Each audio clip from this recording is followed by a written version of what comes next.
Yes. तो आज एक छोटा सा टॉपिक लेकर के आए हैं बच्चों, जो 11th क्लास के बच्चों और 12th क्लास के बच्चों के साथ साथ जेई और नीट सभी के बच्चों के लिए बहुत ही इंपॉर्टेंट होने वाला है।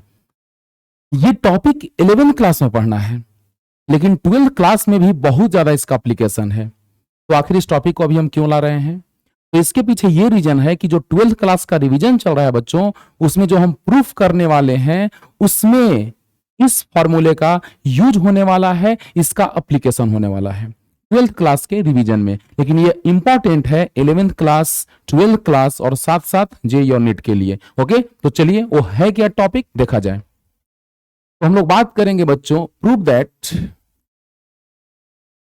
That first number v equal to omega R, second number omega equal to 2 pi by T, third number omega equal to 2 pi nu, fourth number tau equal to I alpha. कौन क्या है सब कुछ हम बतलाने वाले हैं, टेंशन नहीं लेना है। कौन टॉपिक क्या है, कौन सा टर्म क्या है, किस टॉपिक के बारे में हम क्या कहने वाले हैं, ये सब कुछ हम समझा रहे हैं बच्चों। देखा जाए tau equal to I alpha, fifth number alpha equal to minus omega square theta.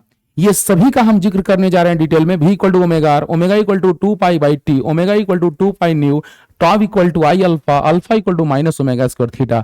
ये सारे जो टॉपिक हैं, ये सारे जो फॉर्मूला है, रिलेशन है, वो बहुत ज्यादा इंपॉर्टेंट है, मच इंपॉर्टेंट, MVVI। तो इसी को हम बहुत जल्दी बहुत अच्छे से क्लियर करने जा रहे हैं, ध्यान दीजिएगा। तो आप इसका स्क्रीनशॉट ले सकते हैं और चलिए स्टार्ट करते हैं। हो गया? चलिए बच्चों शुरू करते हैं बारी बारी से। देखा जाए हम बात करने जा रहे हैं फर्स्ट नंबर पे v equal to omega R, जहां पे v जो है, देखिए सारे टर्म के बारे में एक बार कह देते हैं बच्चों। क्या है? v है रैखिक वेग, लीनियर वेलोसिटी, ओमेगा है कोणीय वेग, एंगुलर वेलोसिटी, r है रेडियस त्रिज्या, ओमेगा है कोणीय वेग या कोणीय आवृत्ति, एंगुलर वेलोसिटी या एंगुलर फ्रीक्वेंसी, 2 पाई बतला रहे हैं अभी क्या है, t टाइम पीरियड आवर्तकाल, ओमेगा एंगुलर वेलोसिटी या angular frequency, nu frequency, linear frequency या फ्रीक्वेंसी यानी आवृत्ति, टाउ जो है वो बल आघूर्ण है, टॉर्क है, आई जो है वो जड़त्व आघूर्ण है, मोमेंट ऑफ इनर्शिया है, अल्फा जो है वो कोणीय त्वरण है, एंगुलर एक्सेलरेशन है, अल्फा कोणीय त्वरण angular acceleration minus omega square यानी कोणीय वेग होल स्क्वायर, और ये जो है वो कोणीय विस्थापन है, एंगुलर डिस्प्लेसमेंट है, ये एंगुलर वेलोसिटी है। तो चलिए बच्चों डिटेल में समझाने जा रहे हैं सबके बारे में, क्या है कौन। आइए देखिए, तो v equal to omega R, देखा जाए बच्चों क्या है। यहां पर जब कोई वस्तु वृत्ताकार पथ पर चक्कर लगा रही होती है, तो सबसे पहला बात ये कि ये वृत्ताकार पथ का केंद्र है, यानी ये सर्कुलर पाथ पे ऑब्जेक्ट अगर रिवॉल्व होगी, मूव करेगी, तो यह है सेंटर ऑफ सर्कुलर पाथ।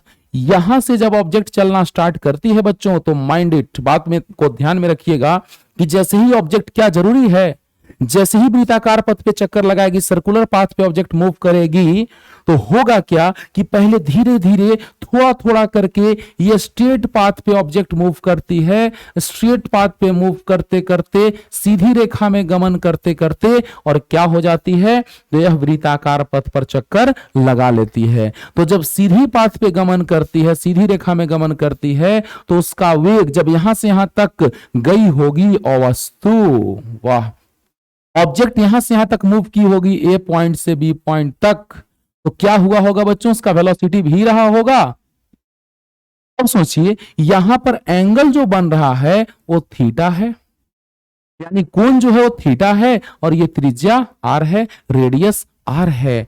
अब सोचिए जरा सा, यहां से यहां तक जो चाप की लंबाई है, आर्क लेंथ है, वो एल है, तो थीटा इक्वल टू आपको अच्छे से याद होगा एल बाई आर होता है। अगर बच्चों theta equal to L by R होता है, बेसिक मैथमेटिकल कॉन्सेप्ट पीछे जाके देखिए, पीछे लेक्चर में हम अपलोड करके रखे हुए हैं जल्द में ही, कि theta equal to L by R होता है। अब सोचिए, जैसे ही कोई ऑब्जेक्ट मूव करेगी, जब भी कोई वस्तु वृत्ताकार पथ पर चक्कर लगाएगी, तो इस दौरान घूमने के दौरान घूमने का उसका जो वेग होगा, जो कोणीय वेग होगा, एंगुलर वेलोसिटी होगा, वही है ओमेगा बच्चों। और जब रैखिक पथ यानी लीनियर पाथ पर जब ऑब्जेक्ट थोड़ा थोड़ा घूम रही है, क्योंकि जब भी आप वृत्ताकार पथ पे चक्कर लगाएंगे तो थोड़ा थोड़ा थोड़ा थोड़ा करके रैखिक गति होगा, और इस दौरान घूमते घूमते आप चले जाएंगे वृत्ताकार पथ पर। वाह क्या बात है। अब सोचने वाली बात यह है कि यहां से ये रिलेशन आएगा कैसे। ध्यान दीजिएगा बच्चों, ये रिलेशन आएगा कैसे, क्योंकि हमको लाना है v equal to omega R. तो आप बतलाइए, जब मोशन का बात किया जाएगा, गति का बात किया जाएगा बच्चों, तो यह है तात्क्षणिक वेग। इंस्टेंटेनियस वेलोसिटी इक्वल टू होता है v equal to dx by dt। अरे वाह। उसी तरह से एनालॉगी समानता जो होता है, यहां रैखिक वेग तो यहां कोणीय वेग, तो d dt ऑफ रैखिक विस्थापन तो कोणीय विस्थापन। क्या बात है। अब बतलाइए बच्चों, यहां पर अगर वस्तु ए बिंदु से बी बिंदु पर जा रही है, तो ए बिंदु से बी बिंदु तक जाने के दौरान क्या होगा कि जैसे ही वस्तु ए से बी तक जाएगी तो रैखिक विस्थापन एल हुआ, यानी आप एक्स के जगह पर क्या लिख सकते हैं बच्चों, एल लिख सकते हैं। वाह। यानी v इक्वल टू, ये रैखिक गति का बात हो रहा है, लीनियर मोशन का बात हो रहा है बच्चों, ध्यान में रखिएगा इसको।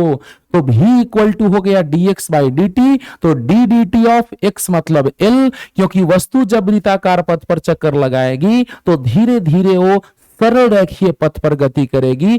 a से b तक सरल रेखीय पथ पर गति, यानी जो चाप की लंबाई है ओ एल जो है वो रैखिक विस्थापन है, लीनियर डिस्प्लेसमेंट है। तो dx बाई dt यानी dl बाई dt। वाह। Omega equal to D theta by dt। सोचिए, अगर रैखिक वेग, रैखिक स्थिति यानी वस्तु जब विस्थापित हो रही है सरल रेखीय पथ पर तो रैखिक वेग, और अगर घूम करके यानी कोई वस्तु वृत्ताकार पथ पर चक्कर लगा रही है तो कुछ कोण बन रहा है, तो वहां जो कोणीय विस्थापन का बात होगा वो थीटा होगा, थीटा होगा, और कोणीय वेग जो होगा वो ओमेगा होगा। वाह क्या बात है। तो देखिए बच्चों, रैखिक वेग तो कोणीय वेग, समानता एनालॉगी, तो भी तो ओमेगा, एक्स तो थीटा, क्योंकि रैखिक विस्थापन एक्स तो कोणीय विस्थापन थीटा, रैखिक वेग भी तो कोणीय वेग ओमेगा। वाह।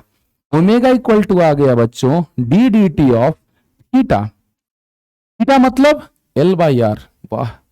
बाई आर, त्रिज्या तो निश्चित है, नियत है बच्चों, तो क्या हो जाएगा, ओमेगा इक्वल टू हो जाएगा, त्रिज्या नियत है उसको बाहर ले लेते हैं, 1 बाई आर।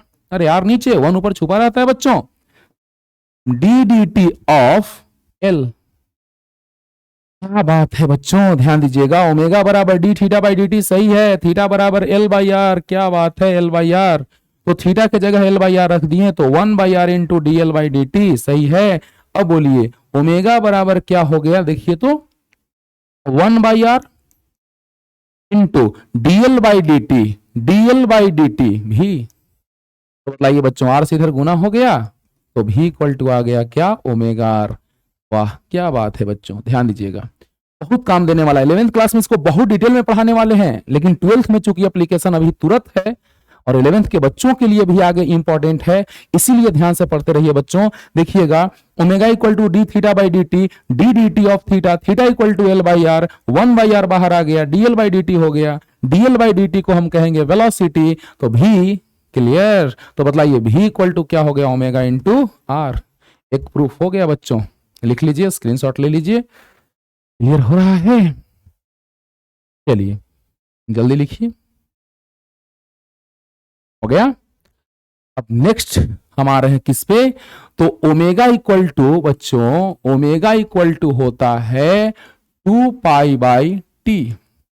इसमें एक चीज सीख रहे हैं बच्चों, क्योंकि सबसे पहले हम लोग देख रहे हैं nu equal to 1 by T होता है या T equal to 1 by nu होता है, यानी आवृत्ति बराबर 1 बाई आवर्तकाल या आवर्तकाल बराबर 1 बटा आवृत्ति। सबसे पहले इस चीज को अगर जानेंगे तो ज्यादा बेहतर होगा। तो आप सोचिए कि एक दोलन पूरा होने में, एक कंपन पूरा होने में जो समय लगता है बच्चों, अगर कोई वस्तु दोलन कर रही हो तो देखिए बच्चों, ऊर्जा ऊर्जा का स्थानांतरण होता है। कोई भी कण अगर दोलन करता है तो दोलन करने के दौरान उस कण का नहीं, ऊर्जा का स्थानांतरण होता है। कण अपने निश्चित स्थिति के ऊपर नीचे या आगे पीछे दोलन करता है। वाह। तो जैसे ही दोलन हो रहा है बच्चों, तो यहां पर आप देख रहे हैं कि चाहे आप ऐसे करें, एक दोलन कंप्लीट करें, एक ऑसिलेशन कंप्लीट करें, या फिर आप एक दोलन ऐसे पूरा करें, एक चक्कर ऐसे लगाएं, तो एक दोलन पूरा होने में समय जो लगता है टी लगता है। यानी कि टी समय में एक दोलन या कंपन, तो एकांक समय में 1/t।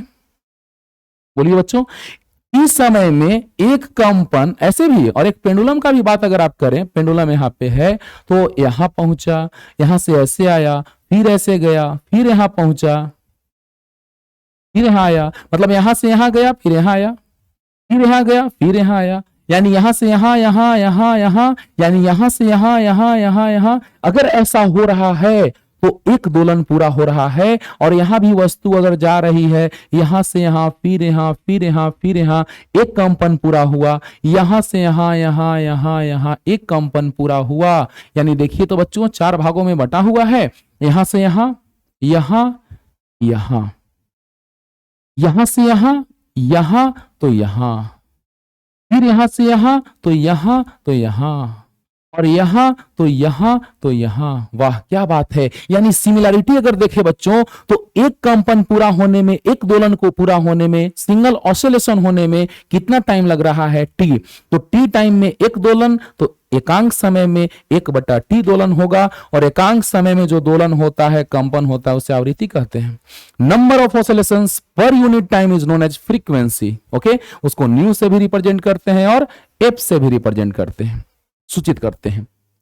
तो बोलिए बच्चों, टी समय में एक दोलन, तो एकांक समय में 1/t दोलन, और एकांक समय में जो दोलन होता है उसे आवृत्ति कहते हैं। क्या बात है। टी समय में एक दोलन, तो एकांक समय में 1/t दोलन, और एकांक समय में जो दोलन होगा उसे क्या कहेंगे बच्चों, आवृत्ति कहेंगे, यानी एफ कहेंगे। क्लियर हो रहा है ना सबको। चलिए बहुत बढ़िया। अब देखा जाए, टी समय में अगर एक दोलन, तो एकांक समय में 1/t दोलन, और एकांक समय में दोलनों या कंपनों की संख्या को कहते हैं क्या, आवृत्ति, फ्रीक्वेंसी। यानी यहां से याद हो गया, न्यू बराबर 1/t, तो टी बराबर 1/न्यू हो जाएगा। देखिए न्यू बराबर 1/t, तो टी बराबर 1/न्यू। वाह क्या बात है। अब देखिए बच्चों, इससे क्या फायदा होने वाला है, स्क्रीनशॉट ले लीजिए। आगे बढ़ते हैं बच्चों। अब देखा जाए यहां से ये आएगा कैसे, देखिए दोनों प्रूफ हो जाएगा तुरंत एकदम। देखिए बच्चों, ये नंबर था ओमेगा इक्वल टू 2π न्यू, या इसको लिखते हैं 2πf। यह है कोणीय आवृत्ति या कोणीय वेग, और यह है रैखिक आवृत्ति। यह है कोणीय आवृत्ति या कोणीय वेग। आइए बच्चों देखिए कैसे, एंगुलर वेलोसिटी और angular frequency, this is time period, this is frequency, linear frequency और फ्रीक्वेंसी। ओके चलिए अब देखिए, अगर कोई वस्तु वृत्ताकार पथ पर चक्कर लगा रही है, तो बतलाइए बच्चों कि एक दोलन जब पूरा होगा, एक कंपन जब पूरा होगा, तो उसमें जो समय लगता है, समय टाइम, वो हो जाएगा कितना, तो आवर्तकाल के बराबर हो जाएगा।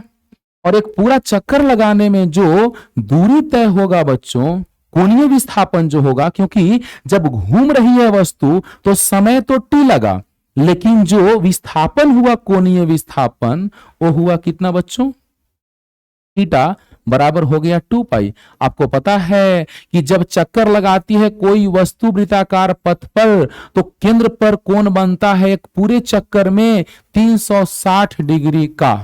और आप बतलाइए बच्चों कि थीटा है अगर 360 डिग्री, तो इसको रेडियन में बदले तो 2π रेडियन।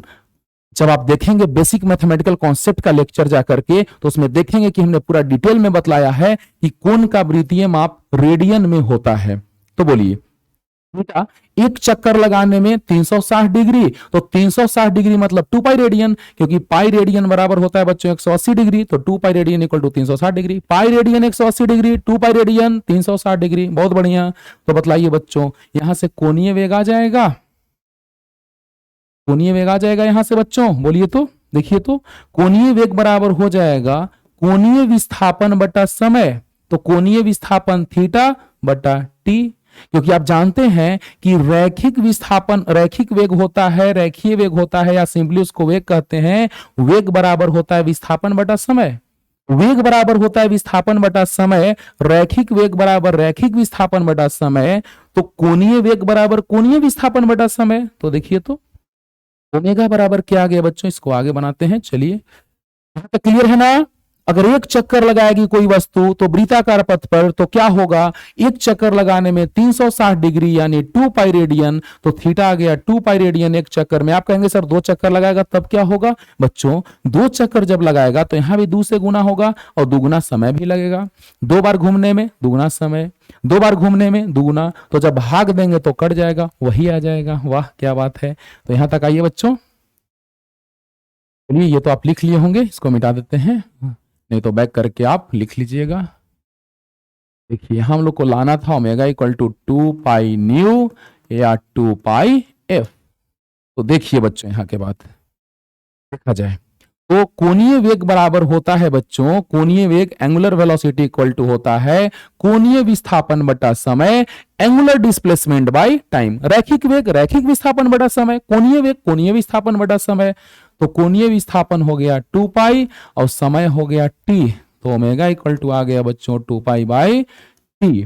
और अब बतलाइए ओमेगा इक्वल टू 2 पाई, इसको लिख सकते हैं 1 बाई टी। तो ओमेगा इक्वल टू 2 पाई और 1 बाई टी को अभी जस्ट पीछे लिखे थे बच्चों nu equal to 1 by T. Yes sir, तो 1 बाई टी को देखिए बच्चों omega equal to 2 pi by T आया, इसको हम लिख सकते हैं 1 बाई टी इंटू में 2 पाई इंटू 1 बाई टी हो जाएगा यही। तो 1 बाई टी को न्यू, क्या बात है सर, ये भी प्रूफ हो गया। बहुत काम का है बच्चों, बहुत ज्यादा इंपॉर्टेंट, जल्दी कीजिए इसको, स्क्रीनशॉट ले लीजिए। क्लियर हो रहा है ना सबको। चलिए जहां भी डाउट लगे, थोड़ा भी दिक्कत लगे तुरंत कमेंट कीजिएगा सर यहाँ पे डाउट है। ओके चलिए हो गया, जल्दी स्क्रीनशॉट ले लीजिएगा। ऐसे तो आप पॉज करके उसको स्क्रीनशॉट ले सकते हैं। देखा जाए बच्चों तो हम बात कर रहे हैं नेक्स्ट नंबर क्या था हम लोग का, टाउ इक्वल टू था आई अल्फा। एनालॉगी, एनालॉगी का भी बात हम करेंगे, बीच बीच में शॉर्ट वीडियो हम अपलोड करते रहेंगे। तो एनालॉगी में क्या होता है बच्चों, जैसे देखा जाए एफ इक्वल टू होता है एम ए। थोड़ा सा सोचिए, बहुत डिटेल में ये सब बतलाने वाले हैं, अभी बस जस्ट यूज है तो थोड़ा थोड़ा हम लोग बात कर लेते हैं। जब गतिज ऊर्जा का बात करते हैं हम लोग काइनेटिक एनर्जी का, तो होता है हाफ एम वी स्क्वायर। अब देखिए जब गतिज ऊर्जा रोटेशनल मोशन का बात करेंगे तो बात करेंगे हाफ आई ओमेगा स्क्वायर। अब सोचिए बच्चों kinetic energy half I omega square, जहां आई है मोमेंट ऑफ इनर्शिया जड़त्व आघूर्ण और ओमेगा है कोणीय वेग। तो देखिए द्रव्यमान के जैसा आई व्यवहार किया, तो अगर हम शॉर्ट में लिखना चाहें बच्चों एनालॉगी से, तो एक लाइन में खत्म। बल के जगह हो जाएगा बल आघूर्ण, द्रव्यमान के जगह आई और रैखिक त्वरण के जगह कोणीय त्वरण। बड़ा आसानी से आ गया एक लाइन में, लेकिन थोड़ा डिटेल में टाइम देते हैं बच्चों ताकि आपको अच्छे से समझ में आए। थोड़ा टाइम देंगे बस, अच्छे से आपको क्लियर हो जाएगा। तो देखा जाए यहां से रैखिक गति का अगर हम बात करें, मतलब कि कोई वस्तु जब रोटेशन करती है, रोटेशनल मोशन होता है, तो उस केस में हम गतिज ऊर्जा का बात करते हैं हाफ आई ओमेगा स्क्वायर का। अब इसी सिमिलरिटी से आपको हम समझाने का कोशिश कर रहे हैं। देखिएगा बच्चों क्या होगा, ध्यान दीजिएगा कि काइनेटिक एनर्जी बराबर हाफ आई बराबर होता है एम आर स्क्वायर, आई बराबर एम आर स्क्वायर। ध्यान दीजिएगा मोमेंट ऑफ इनर्शिया जो होता है बच्चों आई बराबर एम आर स्क्वायर होता है। इसको थोड़ा सा समझाएं अगर, तो यहां अगर कोई वस्तु है द्रव्यमान की, ये है लंबवत दूरी आर, तो जब वस्तु यहां पे घूमती है इसके चारों ओर चक्कर लगाती है, कोई वस्तु एम द्रव्यमान की वस्तु जब इसके चारों ओर चक्कर लगाती है, तो एम इंटू आर स्क्वायर जो होता है, यानी द्रव्यमान और दूरी के वर्ग का गुणनफल जो होता है प्रोडक्ट, वो होता है मोमेंट ऑफ इनर्शिया जड़त्वाघूर्ण। इससे बहुत सारे चीजों का जड़त्वाघूर्ण निकलता है, गोले के लिए, बेलन के लिए, छड़ के लिए, बहुत सारे प्लेट के लिए, वो सब कुछ जिक्र करेंगे हम लोग रोटेशनल मोशन जब पढ़ेंगे उस समय। लेकिन अभी थोड़ा सा आइडिया दे रहे हैं बच्चों, ध्यान दिया जाए। आई इक्वल टू होता है एम आर स्क्वायर, अभी याद रखना आई इक्वल टू क्या होता है बच्चों, M R square. Okay okay, I बराबर होता है एम आर स्क्वायर और ओमेगा जस्ट अभी पढ़ाए हैं भी बराबर ओमेगा और समझाए शुरू में, देखिए आ गया ना यूज, आ गया। तो v equal to omega R, तो ओमेगा इक्वल टू हो जाएगा v by R, omega equal to हो जाएगा v by R whole square. अब देखिए v बाई आर का whole square, omega equal to v by R का होल स्क्वायर। तो बोलिए बच्चों half M R square into v square by R square. R square cut गया तो क्या आ गया बच्चों, गतिज ऊर्जा बराबर हाफ एम वी स्क्वायर आ गया। अरे वाह, ये तो सर वही आ गया। इस कहानी से हमें यही शिक्षा मिलती है कि द्रव्यमान जो है वो जड़त्वाघूर्ण के एनालॉगी है, समानता है, और रैखिक वेग का कोणीय वेग के साथ समानता है। क्या बात है बच्चों, ध्यान दीजिएगा। तो उसी तरह से बहुत सारे ऐसे टर्म्स हैं जो एनालॉगी हैं एक दूसरे के समानता है, यानी समानता रखते हैं। तो कैसे, आइए बच्चों अब यहां से सिखलाते हैं। किसी वस्तु पर रैखिक वेग, अगर कोई वस्तु गति कर रही है किसी निश्चित दिशा में, उस पर अगर हमने बल लगा दिया, बल है, लेकिन अगर किसी घूमने वाले वस्तु पे हमने बल लगा दिया, जैसे फैन के व्हील्स पे हमने अगर फोर्स लगा दिया, that is not a force, that is basically torque, because torque is force into perpendicular distance. तो जब रोटेटिंग बॉडी पे, घूमने वाले वस्तु पे अगर आप फोर्स लगाएंगे तो बल गुना लंबवत दूरी यानी बलाघूर्ण। अरे वाह, क्या बात है। तो बल के जैसा व्यवहार करेगा बच्चों, ध्यान दीजिएगा, यहीं से समझिएगा, बल के जैसा बलाघूर्ण। क्योंकि जब किसी भी मूविंग ऑब्जेक्ट पे आपने अगर रैखिक गति कर रही है कोई वस्तु, उस पे आपने बल लगा दिया, वो बल है। लेकिन अगर घूमने वाले वस्तु पे अगर आपने बल लगा दिया तो बल आघूर्ण है, क्योंकि बल गुना लंबवत दूरी, फोर्स इनटू परपेंडिकुलर डिस्टेंस। तो बल के जैसा बल आघूर्ण, द्रव्यमान के जैसा आई जड़त्वाघूर्ण, और अल्फा रैखिक वेग के जैसा रैखिक त्वरण के जैसा कोणीय त्वरण। वाह, बल के जैसा बल आघूर्ण, द्रव्यमान के जैसा जड़त्वाघूर्ण, और रैखिक त्वरण के जैसा कोणीय त्वरण। देखिए तो बच्चों आपके सामने है, और भी मेथड है प्रूफ करने का इसको, लेकिन आप जिस भाषा में आसानी से समझ सके उस भाषा का हम इस्तेमाल कर रहे हैं। नहीं तो आगे जब हम पढ़ेंगे रोटेशनल मोशन, घूर्णन गति, वृत्तीय गति, सर्कुलर मोशन, ये सब तो बहुत अच्छे से वहां भी क्लियर होगा आपको बच्चों। अभी जस्ट यूज है हमको हर जगह, बहुत सारे चैप्टर्स में, इसलिए हम इस चीज को समझ रहे हैं। जल्दी कीजिए, एक और है लास्ट, स्क्रीनशॉट ले लीजिए। अब देखा जाए बच्चों नेक्स्ट क्या था हम लोग का, नेक्स्ट था last alpha equal to minus omega square theta. तो देखिए बहुत जबरदस्त यूज इसका भी है, जो नेक्स्ट लेक्चर जो आएगा, जो हम 12th क्लास का रिवीजन करवा रहे हैं, उसमें जबरदस्त एप्लीकेशन इसका है। आइए कैसे, ध्यान दीजिएगा कैसे ये आता है, उसको थोड़ा देखते हैं।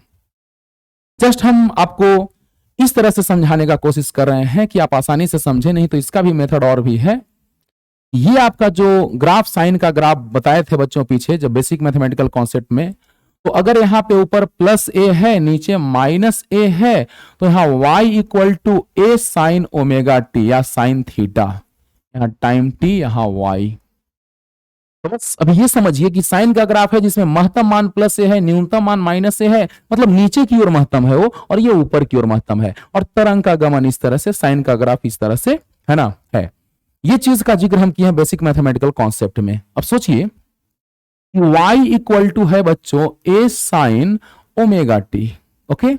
तो जो भी होगा वेलोसिटी y के दिशा में, y डायरेक्शन में, तो बताइए अगर x डायरेक्शन में रहता था तो velocity equal to dx by dt, तो y डायरेक्शन में है तो velocity equal to dy by dt, just simple way में। तो बोलिए d dt ऑफ डिफरेंशिएशन, पुराने वीडियो में जाके देखिए, हमने अपलोड करके रखा है बेसिक मैथमेटिकल कॉन्सेप्ट, लेकिन अभी जो बेसिक मैथमेटिकल कॉन्सेप्ट चल रहा है उसमें डिफरेंशिएशन इंटीग्रेशन अभी बाकी है अपलोड करना।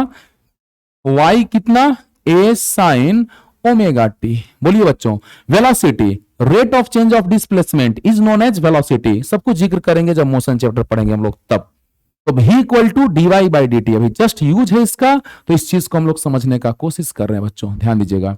तो v equal to dy by dt, तो d dt of y, y मतलब a साइन ओमेगा टी, बहुत बढ़िया।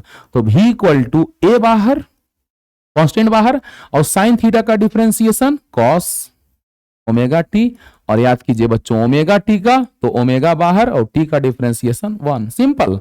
a बाहर, cos साइन का डिफरेंशिएशन cos थीटा, यानी थीटा मतलब ओमेगा टी, और ओमेगा टी का ओमेगा बाहर, टी का डिफरेंशिएशन 1। तो v इक्वल टू क्या आ गया बच्चों, a omega cos omega T, okay.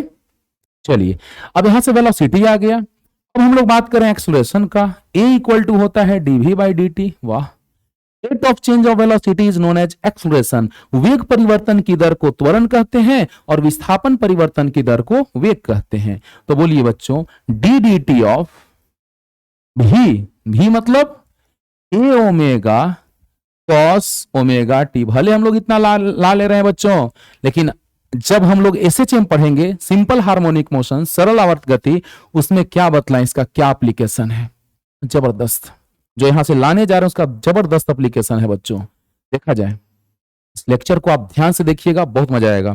तो ए कि कितना ज्यादा इसका यूज है आगे, a equal to d v by D t, rate of change of velocity is known as acceleration, वेग परिवर्तन की दर को त्वरण कहते हैं। तो बोलिए ए ओमेगा बाहर, और बतलाइए कॉस का डिफरेंशिएशन जो होता है वो होता है माइनस साइन थीटा, मतलब ओमेगा टी, ओमेगा टी का 1। यस, तो ए इक्वल टू आ गया omega omega omega square minus बाहर, और ए साइन ओमेगा टी को हम एक साथ थोड़ा लिख देते हैं क्योंकि कुछ फायदा होने वाला है।